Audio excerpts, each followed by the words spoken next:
Hello, my name is Nujum. Today we are on Steam Greenlight. What are we doing here? Well, we are here for my new series. I don't have a name for it quite yet, so if you have any suggestions, leave it down below. Otherwise, I will just come up with my own. That's just kind of how this is going to work. And basically, I want to make this sort of a weekly series where I look at Greenlight and early access games. Not play them, but talk about them. So before I really get into these games, let me talk about this video. It's very simply going to be me reading some of the notes that I found notable when I was preparing for this, and sort of talking about, well, what's the potential of this game? Would I be interested in buying it? There's a couple more games that I want to do, but I'm also worried about a lot of these games because in Greenlight you have a lot of games that their developers won't update them for like a year. So some of these games you'll see here, this one's actually like released. This one's actually released. They're like, yeah, available for $1.99. One Way Heroics is like surprisingly good, by the way. But some of these games just, they come on Greenlight and then they're never updated and they just go away forever, which is unfortunate. So in an attempt to sort of reward active developers, I want to try and like cover this as like a weekly sort of series where I keep up with updates and such of games I've already played and constantly look for new games that are being greenlit. So hopefully you understand that we're going to talk about Scape. Right, so immediately let's look at Scape. Dapper Swine Presents. Wasn't there more than... Yeah, there's two. Okay, sure. This is a game that if we look at the screenshots, the first thing you think about if you've played this game before is Harvest Moon. At least this is the first thing I think about. It looks more like, kind of like, you know the Game Boy Harvest Moons? It feels a lot more like those ones. Those were like the first ones I ever played, obviously. Which makes this really interesting to me because, for one thing, it's called simulation. But notice that it's more sandboxy, you know? So you can look down here in the information. There's not actually a lot in this sort of section. This is, by the way, where they describe the game to you. And you'll see the next game we cover does this a lot better. I'm a little bit worried because there's actually not that much information for people on the outset. And this game has been sort of in development for a while, but luckily it's not dead. I'm actually very surprised because I was going to use this as sort of like a stepping point of like, this is why this is a problem with Greenlight, that developers might just not finish their games. But these guys are, surprisingly. Dapper Swine, despite being online 73 days ago, somehow made a post to Sproutlings, and this one's a little bit of detail. He talks a little bit about monetization, not monetize. My brain read that wrong. I was just watching TB's thing about monetization from like years ago, but Total Biscuit, by the way, check him out, he's cool. Though they've not updated in a while, they are keeping up to date with the players, so definitely check that out. But for the first episode, I don't want to look at updates. I'll look at updates in the future when they update more and there's something interesting that I want to talk about. For now, I want to talk about this game because it immediately looks like Harvest Moon, but I get the feeling that this game isn't going to be anything like Harvest Moon. For one thing, it looks more survival sandboxy. You can see from this screenshot and... where's the other one? This screen. Is there no others where he makes a field?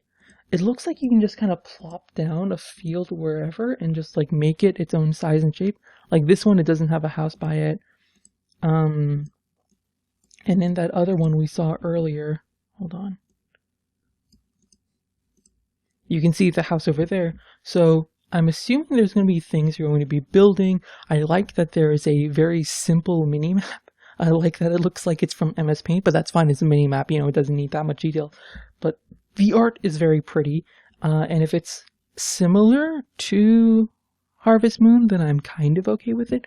The thing is, Harvest Moon wasn't just about farming. Like, yeah, it had management elements, but a lot of that management came from the town, going through the shop and talking to people, getting invested in their story, and that was all on the side to, like, farming. It was like a level of polish in the town that I don't think an indie developer can really compete with. So unless they manage to have a really interesting and interactive world that is procedurally generated, this game is not going to be that appealing to Harvest Moon people. Although they could have a shop, definitely. Like maybe they spawn you at a shop. I don't know too much about the game. I've only read these two, and I read one from when I first started following the game. I don't think it's that one. I think it's this one, the April one. This was all looking very cool, but being able to polish to a AAA level, I think, is not an achievable goal for them. But being able to take their game in a different direction while still being engaging will be interesting. This is definitely a game that I personally am just excited for because I really want to play like a Harvest Moon style game. But that's not what this is going to be. So we'll see how it turns out. Hopefully the procedural generated stuff works. Yeah, we'll go on to the next game. Doom Master. No, Doom Griefer. Okay. So, look at the art style. What's the first thing you think? Minecraft / Cube World / Trove, right? I'd like to clear this up. This is nothing like Minecraft. I love Minecraft. I don't need anything clothing it. Okay. Straightforward, very simple. In fact, all of his posts, this is actually a very recently made project, which is why I'm kind of interested in covering it. They're very short, which I don't know if I like. It's kind of the opposite of Scape, where this guy makes very short posts, but he has a very long description of his game, which I actually appreciate much more. So, most important thing to note, it's a JRPG, not JRPG, sorry, an RPG, and it uses the voxel style that Cube World did, which I think is going to put it sort of on the edge for most people. Cube World was unfortunate in that it built up a lot of hype that the two-man development team could not handle. You know, like it got covered by the Yogscast, it got covered by millions of people. And the guy who was developing the game, he just got pressured way too hard, too quickly, you know? This was the guy who had been working on Cube World for nearly 2 years. He came out with an update every 7 months. And then he would put out like 2 update videos and he'd be like, look at this cool thing I made. I wonder if this game will be similar because here's the thing about an RPG. There are basically 2 things that make an RPG really interesting, and I actually play a lot of RPGs. I have the most recent one. Let me go ahead and recommend this because I think this is really good. Actually, let's just go to the store. The Princess's Heart. This one is a really cool, good, like very classic RPG. You can see from the style, it's got the old school sort of sprite-based type of stuff going on. But the way an RPG engages you is in 2 ways. One is by story, and one is by world.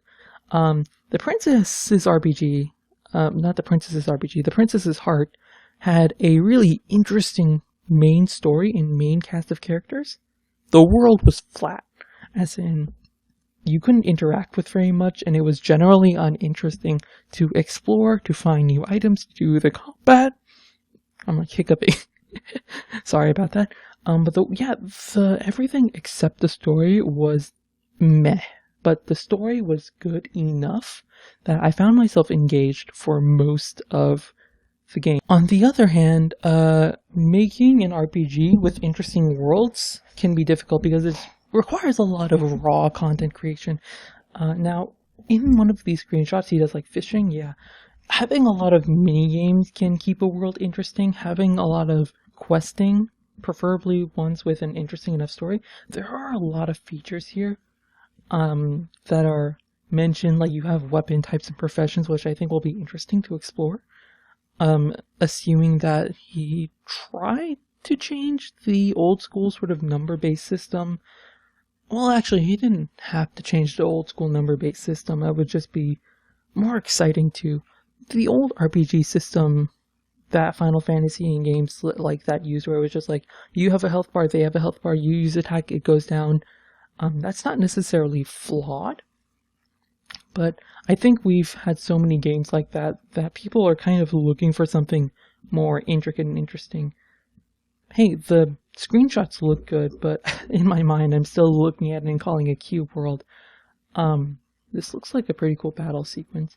It is very Cube World-esque the way the characters are lined up here, although I guess if you know anything about UI, the left and the right side of the screen are like the best place to put elements like health and stuff, so it's not too surprising. It is also kind of what people expect out of games nowadays. If you put your health bar in the middle, people would be like, what is this game? This is stupid, right? It's blocking my vision.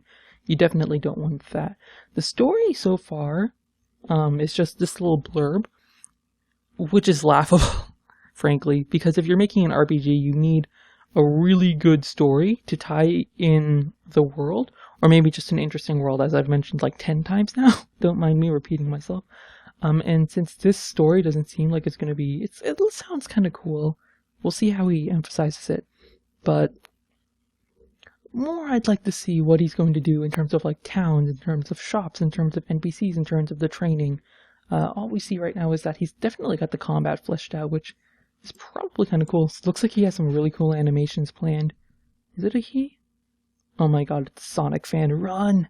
Abandon ship! Just kidding. Making fun of Sonic fans because they keep buying terrible games. Final or title pending. It's very recent, so I'm interested to see what... Yeah. People are calling it a Cube World ripoff, and that's probably why, in response, he made this thing. But yeah, I'll keep up with it, and I'll let you guys know if anything really cool comes up next week. Anyways, thank you all for watching. This is Seedscape and 3D RPG were the two titles that I was looking at. You can find them if you have Steam. If you don't know what Steam is, download Steam. It's free. You go to Community, and then it's Greenlight. I don't know why Greenlight's in Community and not Store, probably because Greenlight is what's not on store yet. Obviously, these games don't have demos yet. And I mean, hey, Seedscape and 3D RPG, if you guys want to send me a demo, winky smiley face. I'm being annoying now. But obviously, if these games were put out a demo, I would probably play them on my channel. Maybe even just like in place of this show for 1 week. But every single week I want to try and talk about new games. I want to try and talk about updates to games that I've already covered. So, yeah. Give me some feedback on like a title name maybe, on what you thought of these two games, any potential. I'm especially interested in what you think of the 3D RPG one, because I think it's going to be kind of weird to see an RPG in a different style, the way this person's trying to build it. Thank you all for watching. My name is Nujum. I'll see you guys in my next video.